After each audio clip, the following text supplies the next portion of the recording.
नमस्कार साथियों, स्वागत है आपका आपके अपने YouTube चैनल पर। साथियों, आज का जो हमारा वीडियो है खारे पानी की झीलें। आज का हमारा टॉपिक जो हम डिस्कस कर रहे हैं खारे पानी की झीलें। खारे पानी की झीलें, जिन स्टूडेंट्स को खारे पानी की झीलों से संबंधित कोई भी कॉन्सेप्ट क्लियर नहीं है, या वो ये कहते हैं कि सर हमारे मिक्स हो जाती हैं भी, कहाँ केमिकल फैक्ट्री है, कहाँ राजस्थान सरकार जो है राजस्थान साल्ट लिमिटेड है, कहाँ जो है हिंदुस्तान सरकार ने हिंदुस्तान साल्ट लिमिटेड भारत सरकार का उपक्रम लगा है। तो आज आपके मैं सारे डाउट क्लियर करने वाला हूं, और आप उसके बाद जिंदगी में कभी मिक्स हो जाए खारे पानी की झीलें तो क्लियर कर देना, तो बता देना कि सर हमारे तो खारे पानी की झीलें मिक्स हो गई थी। एक एक पॉइंट, एक एक नाम आपके सामने क्लियर करूंगा मैं। तो सबसे पहले खारे पानी की झीलों में हम खारे पानी की सबसे बड़ी झील सांबर झील, खारे पानी की सबसे बड़ी झील सांबर झील, सांबर झील। तो पहली बात करूं मैं सांबर झील की। जयपुर के अंदर सांबर झील का ज्यादातर भाग जयपुर के अंदर है, और इसकी जो लोकेशन मानी जाती है वो मानी जाती है फुलेरा जयपुर। अब कैसे याद रखें फुलेरा जयपुर। सांबर झील में इतना नमक है कि संबई कोनी। सांबर झील मतलब इतो ज्यादा लूण है बैठे, इतो ज्यादा नमक है कि संबई कोनी मतलब जिसको नमक है वो फुल है तो मतलब फुलेरा में तो नमक बैठा फुल है, मतलब संबई कोनी तो सांबर झील वो नमक फुल है एकदम। सांबर झील में नमक तो फुलेरा हो। जब पर नमक संबई कोनी, सांबर झील वालों नमक आपने वो संबई कोनी मतलब फुल नमक है, तो राजस्थान सरकार बैठे के क्यों, राजस्थान सरकार के भाई मारे हो इतना नमक कौन संभव है भाई, हम इतने नमक का जो उत्पादन है हम नहीं कर सकते, हमारे से पॉसिबल नहीं है।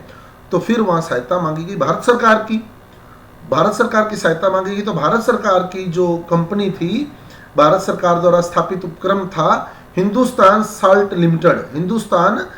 लिमिटेड, उसने अपनी एक सहायक कंपनी वहां स्थापित की 1964 के अंदर, सांबर साल्ट लिमिटेड।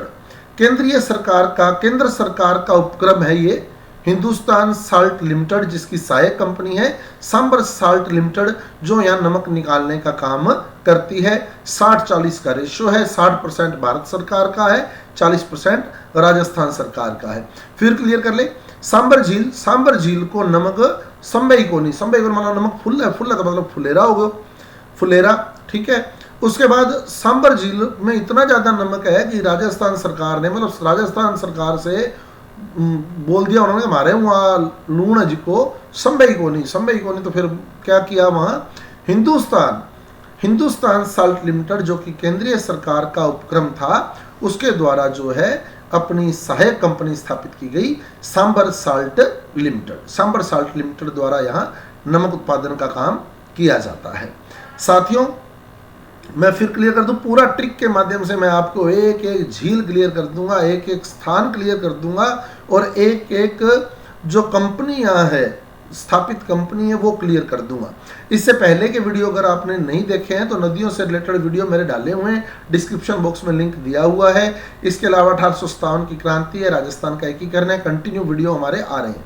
कल हम मीठे पानी की झीलें डिस्कस करने वाले हैं, उसके बाद इनके क्वेश्चन डिस्कस करने वाले हैं।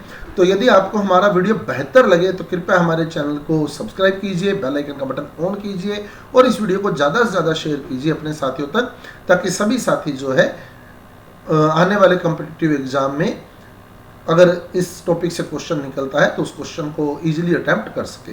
तो सांबर झील का नमक जो है बहुत ज़्यादा है, उसमें फुल है तो फुलेरा, और इतना नमक है कि राजस्थान सरकार से नहीं संभला, तो उन्होंने भारत सरकार को यह काम सौंप दिया। और भारत सरकार का जो उपक्रम था कौन सा, हिंदुस्तान साल्ट लिमिटेड 1958 में स्थापित हुआ था। हिंदुस्तान साल्ट लिमिटेड, उसकी एक सहायक कंपनी यहाँ स्थापित की गई सांबर साल्ट लिमिटेड 1964 के अंदर।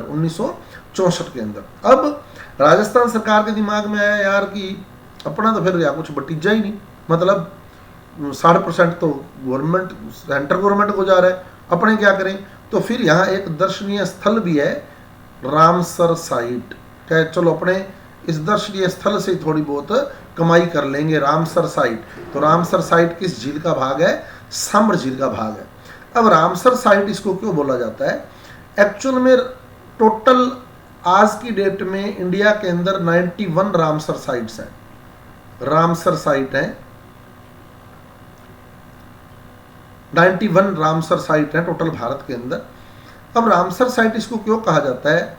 1971 में रामसर, ईरान के अंदर रामसर स्थान है, वहां एक सम्मेलन हुआ था, रामसर सम्मेलन 1971 के अंदर हुआ था, 1971 के अंदर हुआ था। और इस सम्मेलन का मुख्य उद्देश्य था आर्द्र भूमि का संरक्षण करना, आर्द्र भूमि का संरक्षण करना। तो जहां भी आर्द्र भूमि है, जहां भी आर्द्र भूमि है, उस साइट को, उस स्थल को रामसर साइट नाम दिया जाता है, रामसर साइट नाम दिया जाता है। जहां आर्द्र भूमि है उस स्थल को रामसर साइट के नाम से जाना जाता है। तो सांबर झील के किनारे रामसर साइट स्थापित है, मतलब आर्द्र भूमि है जिसको एक दर्शनीय पर्यटन स्थल के रूप में विकसित किया गया है, रामसर साइट। और यहाँ जो पक्षी आता है फ्लेमिंगो, फ्लेमिंगो पक्षी, फ्लेमिंगो पक्षी यहाँ देखा जाता है, फ्लेमिंगो पक्षी। और वो फुल से जुड़ जाएगा, फुल फल है ना, फुल फ्लेमिंगो पक्षी, फ्लेमिंगो पक्षी। तो और Hindustan salt limited, salt limited की सहायक कंपनी सांबर साल्ट लिमिटेड यहाँ स्थापित है, Sambhar salt limited. Hindustan salt limited की स्थापना 1958 में हुई थी और सांबर साल्ट लिमिटेड की 1964 में। तो सांबर झील का जो लूण है वो संबई को नहीं, संबई को नहीं मतलब बटा लूण फुल है, फुल का मतलब फुलेरा, संबई को नहीं तो राजस्थान गवर्नमेंट कह दिया भाई, इंडियन गवर्नमेंट ने, सेंट्रल गवर्नमेंट ने भाई ही संभालो। तो हिंदुस्तान साल्ट लिमिटेड ने अपना उपक्रम लगा दिया, सांबर साल्ट लिमिटेड। हिस्सेदारी पूछी जाए तो 60-40 की केंद्र और स्टेट की। अब राजस्थान गवर्नमेंट को ज़्यादा बेनिफिट नहीं हुआ तो फिर रामसर साइट एक दर्शनीय स्थल के रूप में यहाँ विकसित किया गया। रामसर साइट दर्शनीय स्थल के रूप में यहाँ विकसित हुआ, रामसर साइट, जहाँ फ्लेमिंगो पक्षी देखने को जो पर्यटक है वो पहुँचते हैं। फ्लेमिंगो पक्षी यहाँ का मुख्य जो अपने कह सकते हैं पर्यटन जिसके लिए उत्सुकता से वहाँ पहुँचते हैं रामसर साइट पर, फ्लेमिंगो बर्ड है। तो ये सांबर झील हो गई, सांबर झील। उसके बाद नेक्स्ट बात करें हम, अगली झील पंचपदरा, पंचपदरा झील, पंचपदरा झील बालोतरा, बाड़मेर नहीं है, ध्यान रखिएगा। पंचपदरा झील, कुछ मेरे जो स्टूडेंट्स हैं, कुछ साथी जो हैं वो भी पंचपदरा को बाड़मेर में लेकर चल रहे हैं। तो पंचपदरा बालोतरा में स्थित है, नया जिला है बालोतरा, बालोतरा में लोकेशन है पंचपदरा की, पंचपदरा की। अब पंचपदरा, मैं इसको हमेशा पंचपंद्रा बोलता हूँ, पंचपंद्रा मतलब इसका जो नमक है, जो लवण इससे प्राप्त होता है, पंचपंद्रा मतलब वो 15 रुपये किलो है, 15 रुपये किलो मतलब बड़ा बढ़िया नमक है इसके अंदर। तो उच्च गुणवत्ता युक्त नमक है यहाँ, हाई क्वालिटी। यहाँ जो नमक है उसकी क्वालिटी बहुत शानदार है। तो याद रखना तरीका क्या, 15 रुपये, रुपये की बात आ गई जिस झील में, जिस झील में रुपये की बात आ गई तो भैया क्वालिटी तो उसकी शानदार होगी जिसमें रुपये की बात आ रही है। तो 98% तक NaCl है इस झील के पानी के अंदर। NaCl ही खाने योग्य माना जाता है, NaCl खाने योग्य NaCl ही है। तो जिस झील के नाम में रुपये की बात आ रही है, पंच मतलब 5, पदरा मतलब 15 है ना, रुपये की बात आ रही है, तो उसके नमक की क्वालिटी जो है ना वो एकदम बढ़िया है, एकदम बढ़िया है। तो बढ़िया नमक है उसका, हाई क्वालिटी का नमक है। तो उच्च गुणवत्ता युक्त नमक अगर आपसे पूछता है तो पंचपदरा झील का नमक जो है उच्च गुणवत्ता युक्त है, 98% तक NaCl है इसके अंदर। और अब क्वालिटी हाई है तो यहाँ राजस्थान सरकार ने सोचा यार यहाँ अपना ही लगाएं, यहाँ तो बढ़िया क्वालिटी का है। तो यहाँ जो हमारी स्टेट गवर्नमेंट है उसके द्वारा एक जो कंपनी है वो स्थापित की गई है, राजस्थान साल्ट लिमिटेड, ठीक है। तो यहाँ राजस्थान गवर्नमेंट द्वारा जो है वो उपक्रम लगाया गया, स्टेट गवर्नमेंट का उपक्रम है, यहाँ स्टेट गवर्नमेंट का उपक्रम है पंचपदरा झील पर। और यहाँ के लोग जो है खारवाल जाति के लोग जो है यहाँ नमक के सफ्टिक बनाते हैं और जिस लकड़ी का यूज करते हैं मोरली झाड़ी की लकड़ी से नमक के सफ्टिक क्रिस्टल तैयार किए जाते हैं। यहाँ खारवाल जाति के लोग ये काम करते हैं। राजस्थान मतलब स्टेट गवर्नमेंट का यहाँ उपक्रम स्थापित है, स्टेट गवर्नमेंट का उपक्रम स्थापित है। हाई क्वालिटी का यह नमक है, क्योंकि आप झील के नाम में ही देख ले 15 आ गया, 15 आ गया तो भैया यहाँ क्वालिटी शानदार होने वाली है। ठीक है, तो राजस्थान गवर्नमेंट ने खुद का यहाँ फैक्ट्री लगाई, खुद की कंपनी स्थापित की यहाँ। तो नमक निकालने की कंपनी है राजस्थान साल्ट लिमिटेड, यहाँ पर स्टेट गवर्नमेंट के द्वारा स्थापित है। हाई क्वालिटी का यहाँ साल्ट है, उच्च गुणवत्ता युक्त नमक है। 98% तक NaCl है इसके अंदर। और यह खारवल जाति के लोग जो है मोरली झाड़ी की लकड़ी से नमक के सफ्टिक तैयार करते हैं। पंचपदरा झील। नेक्स्ट बात करें हम अगली झील की, तो अगली झील हमारे पास आई डीडवाना झील। डीडवाना झील, अब इसको कैसे याद रखें? डीडवाना झील, डीडवाना झील का नमक डेड है। डीडवाना झील का नमक क्या है? डेड है। डीडवाना जो है कुचामन के अंदर पड़ता है, अब नागौर नहीं है, ध्यान रखिएगा। नया जिला कुचामन, कुचामन, ठीक है। नए जिले के अंदर हम बात करेंगे, तो नए जिले की बात कर लेकर चलनी है हमारे को। तो डीडवाना, कुचामन डीडवाना जिला जो है वही जिला यहाँ आंसर करेक्ट है उसका। डीडवाना का नमक क्या है? डेड है। डेड है तो मतलब खाने योग्य नहीं, खाने योग्य नहीं है। तो नाम से याद हो जाए, डीड मतलब जिसका नमक डेड है, डेड है तो मतलब खाने योग्य नहीं है। तो डीडवाना झील का जो नमक है वो खाने योग्य नहीं है। क्यों नहीं है? क्योंकि जो नमक हम खाते हैं वो होता है NaCl, sodium chloride, sodium chloride. और इस झील से जो नमक निकाला जाता है उसमें सोडियम सल्फेट और सोडियम सल्फाइट है ज़्यादातर। सोडियम सल्फेट और सोडियम सल्फाइट है जो खाने योग्य नहीं है। खाने योग्य नहीं है तो फिर इसका फायदा क्या हुआ?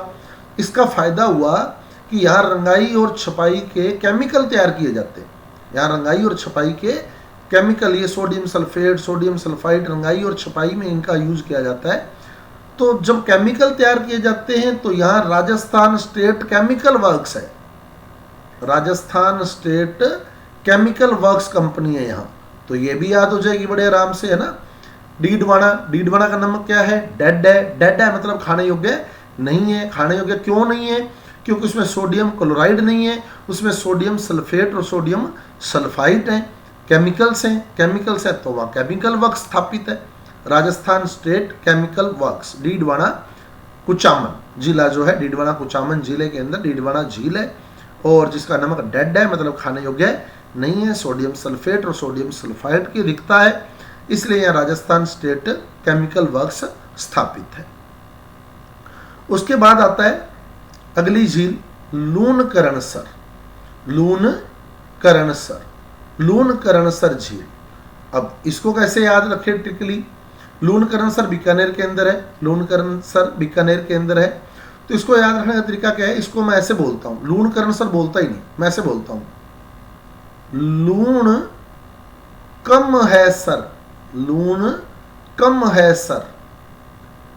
मतलब श्रीमान जी इसमें लवण की कमी है, लवण की कमी है, लूण कम है सर। तो मतलब लूणकरणसर झील के पानी में लवणता की कमी है, और यहाँ से जो नमक निकाला जाता है वो इतना ही निकाला जाता है कि स्थानीय लोगों को ही आपूर्ति हो पाती है, बाहर ज़्यादा सप्लाई पॉसिबल नहीं है। तो लूणकरणसर झील के पानी की लवणता में लवणता कम है, लूणकरणसर झील के पानी की लवणता कम है, और यहाँ केवल स्थानीय लोगों की डिमांड ही पूरी हो पाती है, सप्लाई के कोई चांसेज नहीं है। तो ये 4 मुख्य झीलें खारे पानी की, और भी डिस्कस करेंगे हम लोग, लेकिन 4 मेन है। तो 4 एक बार हम लोग रिपीट मारते हैं सारी, उम्मीद करता हूँ आपको चारों याद होंगी। अपने रिपीट मारते हैं वापिस। सांभर, सांभर झील, खारे पानी की झीलों में पहले आ गई सांभर। कहां पर है सांभर? सांभर फुल है नमक, ठीक है, फुलेरा, फुलेरा फुल है। तो राजस्थान सरकार ने क्या किया? सेंट्रल गवर्नमेंट को दे दिया, केंद्रीय सरकार का उपक्रम, हिंदुस्तान साल्ट लिमिटेड की सहायक company sambar salt limited, Hindustan salt limited HSL, short में लिख दिया मैंने, HSL, हिंदुस्तान साल्ट लिमिटेड की सहायक कंपनी सांभर साल्ट लिमिटेड, जिसमें 60-40 की भागीदारी है सेंटर और स्टेट की। तो स्टेट ने बोला कि यार हमारे को तो कोई फायदा नहीं हुआ, यहाँ मजे वाली बात बनी नहीं, भाई इतना यहाँ नमक है और अपने को तो कुछ नहीं बटीजा, अपना तो 40% ही मिला। तो फिर यहाँ एक पर्यटक स्थल भी विकसित किया गया, रामसर साइट। रामसर साइट, और रामसर साइट किस पक्षी के लिए प्रसिद्ध है? फ्लेमिंगो पक्षी के लिए, फ्लेमिंगो पक्षी के लिए। और इसको रामसर साइट नाम क्यों दिया गया? रामसर स्थान ईरान के अंदर है। रामसर सम्मेलन हुआ था 1971 के अंदर, 1971 के अंदर, जिसमें आर्द्र भूमि के संरक्षण को लेकर चर्चा हुई थी। तो अब जितनी भी आर्द्र भूमि के संरक्षण स्थल खोजे गए हैं उन सभी को हम लोग रामसर साइट के नाम से ही जानते हैं। भारत में टोटल 91 रामसर साइट्स अवेलेबल हैं, उपलब्ध हैं। उसके बाद आ गया हमारे पास पंचपदरा। पंचपदरा बालोतरा के अंदर, पंचपदरा, तो पंचपदरा बालोतरा के अंदर है। अब क्या बोलेंगे इसको? पंचपदरा का नमक कैसा है? बढ़िया है कि घटिया? कैसा नमक है इसका? पंचपदरा, तो पैसों की बात आ रही है इसके अंदर? पैसों की बात आ रही है तो भैया इसकी गुणवत्ता तो शानदार ही होने वाली है। तो इसकी गुणवत्ता तो बिल्कुल उच्च होने वाली है, उच्च गुणवत्ता का नमक है ये। उच्च गुणवत्ता का नमक तो भैया स्टेट गवर्नमेंट ने खुद अपना फैक्ट्री लगाई है यहाँ, ठीक है। यहाँ राजस्थान साल्ट लिमिटेड स्थापित है, स्टेट गवर्नमेंट की कंपनी स्थापित की गई है यहाँ स्टेट गवर्नमेंट द्वारा, क्योंकि यहाँ क्वालिटी शानदार है। कितने परसेंट NaCl इसमें? 98% तक NaCl है। और खारवाल जाति के लोग यहाँ काम करते हैं नमक निकालने के लिए, मोरली लकड़ी का उपयोग करते हैं वो। तो ये पंचपदरा झील हो गई। उसके बाद आ गई डीडवाना, कुचामन जिले में डीडवाना।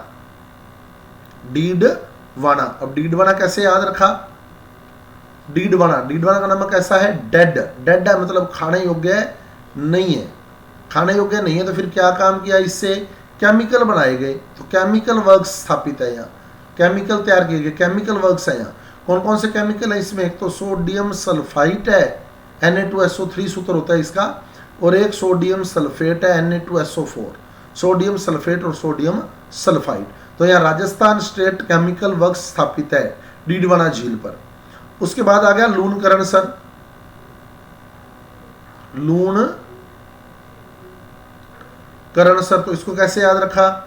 इसको याद रखा लूण कम है सर, मतलब इस झील के पानी की लवणता में कमी है। तो यहाँ केवल स्थानीय लोगों की डिमांड ही पूरी हो पाती है, केवल स्थानीय लोगों की डिमांड पूरी हो पाती है। तो ये हमारे पास झीलें रही खारे पानी की। सांबर, जिसका वर्णन हमने पढ़ना है में, सांबर फुलेरा, कौन सी company? Sambhar salt limited, Hindustan salt limited की सहायक कंपनी। हिंदुस्तान साल्ट लिमिटेड की स्थापना 1958 और सांबर साल्ट लिमिटेड की स्थापना 1964 के अंदर हुई थी यहाँ। और रामसर साइट 1971 के सम्मेलन में यहाँ एक पर्यटक स्थल विकसित किया गया, रामसर साइट। और पक्षी कौन सा? Flamingo bird, flamingo bird. उसके बाद आ गया पंचपदरा। पंचपदरा बालोतरा में, बालोतरा, और इसका नमक जो है बढ़िया है, हाई क्वालिटी गुणवत्ता बहुत शानदार है इसकी, हाई क्वालिटी। तो स्टेट गवर्नमेंट ने खुद की फैक्ट्री लगाई यहाँ। 98% तक इसमें NaCl है। बेस्ट खाने योग्य नमक जो है पंचपदरा झील का ही है। उसके बाद आ गई डीडवाना। डीडवाना का नमक खाने योग्य है क्या? डीडवाना का नमक खाने योग्य नहीं है। तो यहाँ केमिकल वर्क्स है, केमिकल वर्क्स स्थापित है, राजस्थान स्टेट केमिकल वर्क्स। उसके बाद आ गई लूणकरणसर। लूणकरणसर में क्या विशेषता है? लूणकरणसर के पानी में लवणता की कमी है और यहाँ केवल स्थानीय लोगों की डिमांड ही पूरी हो पाती है, बाहर जो है वो सप्लाई संभव नहीं है। तो ये 4 मुख्य जिले रही जिनका वर्णन हमने पढ़ा। उम्मीद करता हूँ अब कभी आपके मिक्स नहीं होगा, ठीक है। और अब बात करें हम अन्य जिलों की, तो इनके नाम याद करने हैं अपने को। जो अन्य जिले हम देख रहे हैं इनके नाम जरूर हमारे को याद होने चाहिए। तो जैसलमेर के अंदर पोखरन झील, पोखरन से पता लग जाएगा जैसलमेर की झील है पोखरन झील, है ना। उसके बाद जैसलमेर के अंदर ही एक झील और तैयार करनी है अपने को। पोखरन तो हो ही गई, है ना। पोखरन के बाद कावोद झील जैसलमेर। ये नाम तैयार करने हैं अपने को, इनका वर्णन करने की जरूरत नहीं है। कावोद झील जैसलमेर। उसके बाद हम बात करें तो फलोदी के अंदर फलोदी झील, ये भी हो जाएगी, नाम से ही हो जाएगा। फलोदी के अंदर फलोदी झील है। उसके बाद हम लोग बात करें वापिस डीडवाना के अंदर चलें अगर, वापिस डीडवाना के अंदर चलें तो कुचामन झील, डीडवाना कुचामन जिला है ना, डीडवाना कुचामन ही जिला है, तो कुचामन झील हो जाएगा, कोई दिक्कत नहीं है।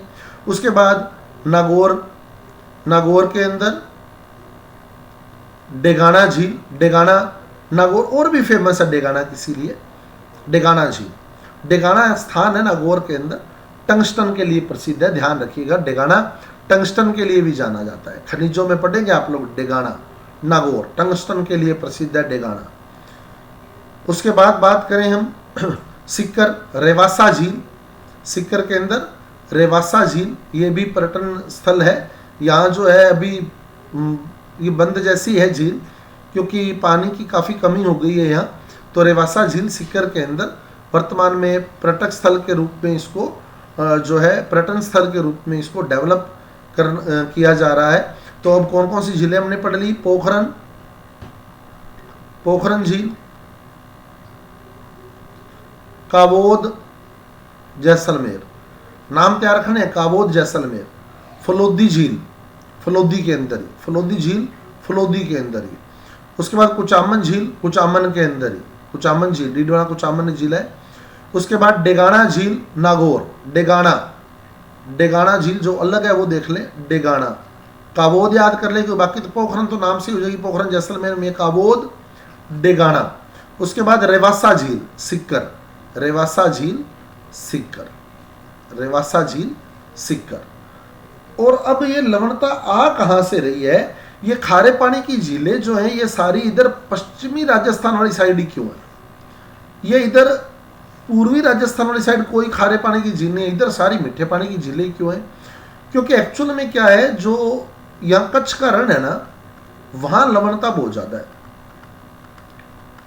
और यहाँ से जब हवाएं चलती है दक्षिणी पश्चिमी हवाएं चलती है ना, तो ये वाले लवण को, यहाँ जो कण है लवण के, वो इन कणों को यहाँ ले आती हैं इस जगह पर, तो जिससे इधर वाली साइड जो है खारे पानी की झीलें हैं वो तैयार हो रही है। इसीलिए लूणी नदी जो है बालोतरा में आकर खारी हो जाती है, तो आधी मीठी आधी खारी नदी कहलाती है। तो ये मुख्य कारण उनका है। तो उम्मीद करता हूँ साथियों आज का वीडियो हमारा आपको अच्छा लगा होगा, समझ आया होगा। यदि आपको हमारा वीडियो अच्छा लगा है तो मैं पुनः कहूँगा आप अपने साथियों तक इसको पहुँचाएं, हमारे चैनल को सब्सक्राइब करें। नेक्स्ट वीडियो में हम मिलते हैं मीठे पानी की झीलों के साथ बहुत ही शानदार तरीके से। धन्यवाद।